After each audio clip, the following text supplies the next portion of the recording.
ഈ സംഭവം ന്യായമായ ചില ചോദ്യങ്ങൾ ഉയർത്തുന്നു. വേടൻ്റെ ഫ്ളാറ്റിൽ നിന്ന് കഞ്ചാവ് പിടിച്ചെടുത്ത ശേഷം അപ്രതീക്ഷിതമായി പുലിപ്പല്ല് കേസ് ഉയർത്തിയത് അദ്ദേഹത്തെ മനഃപൂർവ്വം കൊടുക്കാനുള്ള ശ്രമത്തിൻ്റെ ഭാഗമായിരുന്നു. പുലിപ്പല്ല് യഥാർത്ഥത്തിലുള്ളതാണോ എന്ന് ശാസ്ത്രീയമായി തെളിയിക്കാതെ വേടൻ്റെ മൊഴിയുടെ അടിസ്ഥാനത്തിൽ മാത്രം ജാമ്യമില്ലാ വകുപ്പ് ചുമത്തിയത് നിയമപരമായി ന്യായീകരിക്കപ്പെടുമോ? സമൂഹത്തിൽ പ്രമുഖരായ മറ്റുള്ളവർക്ക് സമാനമായ വന്യജീവി നിയമലംഘന കേസുകളിൽ ലഭിക്കുന്ന വിടുതൽ അല്ലെങ്കിൽ ലഘൂകരണം വേടനു മാത്രം കിട്ടാത്തതിൻ്റെ കാരണം എന്താണ്? വേടൻ്റെ ജാതി, നിറം, അദ്ദേഹത്തിൻ്റെ പാട്ടുകളിലെ രാഷ്ട്രീയം, സാമൂഹ്യ വിമർശനങ്ങൾ എന്നിവ ഈ കേസിൽ അദ്ദേഹത്തെ ലക്ഷ്യം വെച്ചതിന് പിന്നിൽ പ്രവർത്തിച്ചിട്ടുണ്ടോ? വേടനെ കൊടുക്കാൻ ഉദ്യോഗസ്ഥർ കാണിച്ച അമിത താൽപ്പര്യം അയാളുടെ കലാപരമായ വളർച്ച തടയാനുള്ള മറ്റേതോ കേന്ദ്രങ്ങളുടെ ആലോചനയുടെ ഭാഗമായിരുന്നു.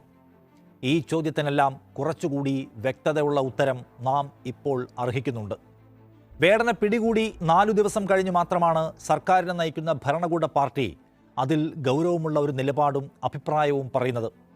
CPIM സംസ്ഥാന സെക്രട്ടറിയും MP ജോൺ ബ്രിട്ടാസുമൊക്കെ വനം വകുപ്പിൻ്റെ അതിക്രിയയെ നിശിതമായി വിമർശിക്കുകയും വേടനെ പിന്തുണയ്ക്കുകയും ചെയ്തു.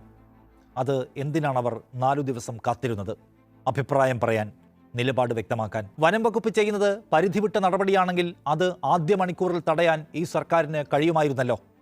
അങ്ങനെ ഏതെല്ലാം കേസുകളിൽ അതിവേഗത്തിൽ ഇടപെട്ട ചരിത്രം ഈ സർക്കാരിന് ഉണ്ട്. കായംകുളം MLAയും CPIM നേതാവുമായ U പ്രതിഭയുടെ മകനടക്കം പിടിക്കപ്പെട്ട കഞ്ചാവ് കേസിൽ പിന്നീട് നടന്നത് എന്തെല്ലാമാണ്? ഏതെല്ലാം വിധത്തിലുള്ള ഇടപെടലുകളാണെന്ന് നാം എല്ലാം കണ്ടതാണല്ലോ. അപ്പോൾ സർക്കാരിൻ്റെ ഈ മലക്കം മറിച്ചിലിന് പിന്നിൽ പല സംഗതികളും കാണാൻ കഴിയും.